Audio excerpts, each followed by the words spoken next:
TikTok star અને social મીડિયામાં અવારનવાર ચર્ચામાં રહેતી કીર્તિ પટેલ ફરી એક વખત વિવાદમાં આવી છે અને આ વખતે કીર્તિ પટેલની ધરપકડ કરવામાં આવી છે અને એ પણ અમદાવાદથી। હવે શું છે આખો મામલો વિગતે ચર્ચા કરીએ। નમસ્કાર, આપ જોઈ રહ્યા છો નિર્ભય ન્યૂઝ અને હું છું આપની સાથે રિદ્ધિ। કીર્તિ પટેલ જે અવારનવાર સોશિયલ મીડિયામાં ચર્ચામાં રહેતી હતી, આજે તેમની અમદાવાદથી ધરપકડ કરવામાં આવી છે અને એ પણ ખંડણીના કિસ્સામાં। ખંડણી નહીં આપે તો હની ટ્રેપમાં ફસાવી દેવાની ધમકી છે તે કીર્તિ પટેલ દ્વારા અવારનવાર આપવામાં આવતી હતી। અમદાવાદ ખાતેથી કીર્તિ પટેલની ધરપકડ કરવામાં આવી છે। જમીન વિવાદને લઈને ખંડણી માંગવામાં આવી હતી, જે સુરતના જાણીતા બિલ્ડર છે વજુભાઈ કાતરોડિયા, તેમના દ્વારા ફરિયાદ પણ નોંધવામાં આવી હતી કાપોદ્રા પોલીસ મથકે, કે જ્યાં તેમની સામે ગુનો પણ નોંધવામાં આવ્યો હતો। 2024ની અંદર કીર્તિ સહિત 7 સામે ફરિયાદ નોંધવામાં આવી હતી। 1 વર્ષ બાદ કીર્તિ પટેલની હવે ધરપકડ થઈ છે। સોશિયલ મીડિયામાં બદનામ કરવાના કાવતરા પણ કરવામાં આવ્યા હતા અને ખાસ કરીને સુરતના બિલ્ડર પાસે 2 કરોડની ખંડણી પણ માંગવામાં આવી હતી, જેને લઈને સુરતના જે આ બિલ્ડર છે તેમણે કાપોદ્રા પોલીસ મથકે ગુનો પણ નોંધ્યો હતો અને આખરે કીર્તિ પટેલની હવે અમદાવાદ ખાતેથી ધરપકડ કરવામાં આવી છે। અને આ સાથે જ તેમણે અવારનવાર જે સુરતના બિલ્ડર છે તેમને પણ ધમકી આપી હતી કે જો 2 કરોડ આપવામાં નહીં આવે તો તમને બદનામ કરી દેવામાં આવશે, હની ટ્રેપમાં ફસાવવામાં આવશે। અને આખરે જે આ કીર્તિ પટેલ છે તેમના સાગરીતો આ તમામની અત્યારે ધરપકડ કરવામાં આવી છે અને આજે પોલીસ છે તેમને કોર્ટમાં પણ રજૂ કરવાના છે। હવે જ્યારે આખો મામલો સામે આવ્યો છે ત્યારે પોલીસ શું કહી રહી છે, શું નવા ખુલાસા કરવામાં આવ્યા છે તે સાંભળીએ। तारीख 2/6/2024 को कापोद्रा पुलिस स्टेशन के विस्तार में एक एफआईआर दर्ज हुआ, जिसका under section 386, 389, 504, 5062, 328, 507, 120B of IPC, 66E and 67 of IT act के तहत एक एफआईआर दर्ज हुआ।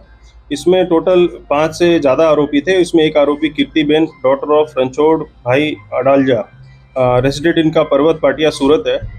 ये एब्सकॉन्डर थी पिछले 10 महीने से और सेक्शन 70 ऑफ सीआरपीसी के तहत एक वारंट ऑफ अरेस्ट इशू किया गया था ऑनरेबल कोर्ट के द्वारा।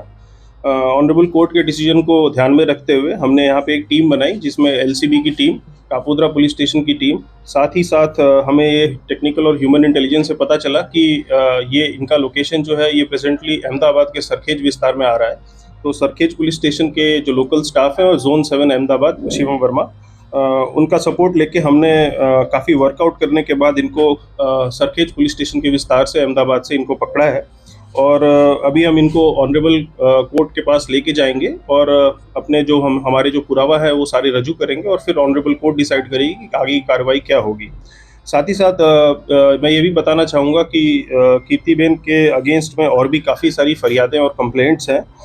उनमें हमारे पास लैंड ग्रैबिंग और एक्सटॉर्शन की फरियादें भी हैं और उनमें भी उनका स्टेटमेंट हम रिकॉर्ड करेंगे और आगे कार्रवाई हम करेंगे। तो अभी जो गुना है वो क्या है? अभी किस गुना में धरपकड़ हुई है? अभी फ़िलहाल जो गुना है वो हनी ट्रैप और एक्सटॉर्शन का गुना है और इसमें टोटल 5 आरोपी हैं और एक अननोन भी है। किस तरह से इनको फंसाया गया था, किस तरह से ब्लैकमेल किया गया था? इनको ब्लैकमेल फ़ोन के थ्रू और इंस्टाग्राम अकाउंट के थ्रू किया गया था और आगे की डिटेल्स जो है हम कोर्ट के साथ शेयर करेंगे। कितने की खंडनी मांगी थी उसने? टोटल जो खंडनी मांगी थी इसका रकम अभी हम डिस्क्लोज नहीं कर रहे हैं, हम आपको पूरा डिटेल्स शेयर करेंगे। सर, ये 10 महीने के गाय में कीर्ति पटेल कहाँ गई?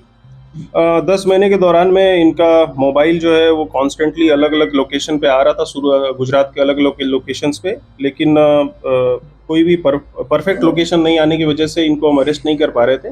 साथ ही साथ जो आईपी एड्रेस है ये बार बार चेंज हो रहा था और इनका जो फ़ोन है वो भी बार बार स्विच ऑफ होकर अलग अलग मोबाइल नंबर और अलग अलग सिम कार्ड से यूज़ हो रहा था। हमने आईपी एड्रेस ट्रैक करके और जो इंस्टाग्राम और बाकी लोगों से कोऑर्डिनेट करके, उनके नोडल ऑफिसर से कोऑर्डिनेट करके हमने ये लोकेशन निकलवाया और इसमें हमने साइबर एक्सपर्ट्स का भी इस्तेमाल किया और उसके साथ ही हमने इनको पकड़ा है। सर, इसका बैकग्राउंड क्या है और काम धंधा क्या करती है ये?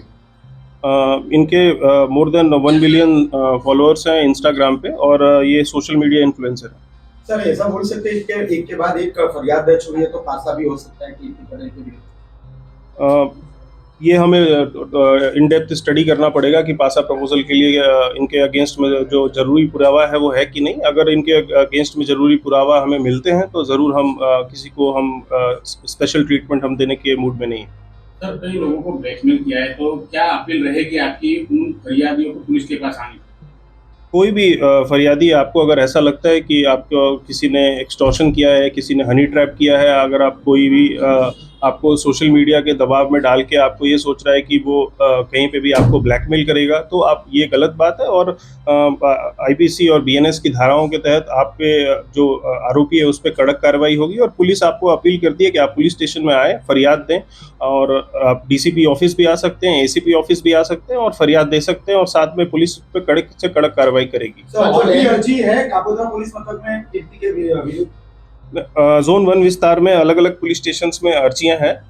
अभी एक्सटॉर्शन की एक अर्जी है और एक लैंड ग्रैबिंग की अर्जी है, तो उस पर भी हम तपास कर रहे हैं। सर, जो लैंड ग्रैबिंग की अर्जी है तो किसका उसने जमीन या मकान बचाने की कोशिश की, किस तरह की अर्जी है वो अर्जी ऐसी है कि इसमें एक ओल्ड एज कपल है, उनमें उनका जमीन को, मतलब उनका जो मकान है उनको हड़पने की मतलब साजिश की है, ऐसा करके हमारे पास एक फरियाद आया।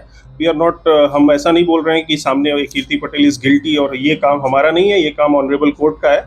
बट हम इसमें तपास करने के लिए हम इसमें स्टेटमेंट रिकॉर्ड करेंगे और आगे कार्रवाई करेंगे। सर, सोशल मीडिया में કીર્તિ પટેલ જે અવારનવાર ચર્ચાનું કેન્દ્ર બનેલી છે તે અવારનવાર ચર્ચામાં પણ આવી છે। એમની સામે અનેક એવી ફરિયાદો પણ નોંધવામાં આવી છે, કારણ કે અનેક એવા એમના જે કેસ છે, એમના કાંડ છે તે સામે આવ્યા છે, અનેક વખત વિવાદોમાં ફસાયેલી છે। ત્યારે વધુ એક તેમના વિવાદમાં વધારો થયો છે અને પોલીસે હવે તેમની ધરપકડ કરી છે, કોર્ટમાં પણ રજૂ કરવામાં આવશે। પણ એ જોવાનું છે કે આખરે હવે શું બીજા નવા ખુલાસા થાય છે।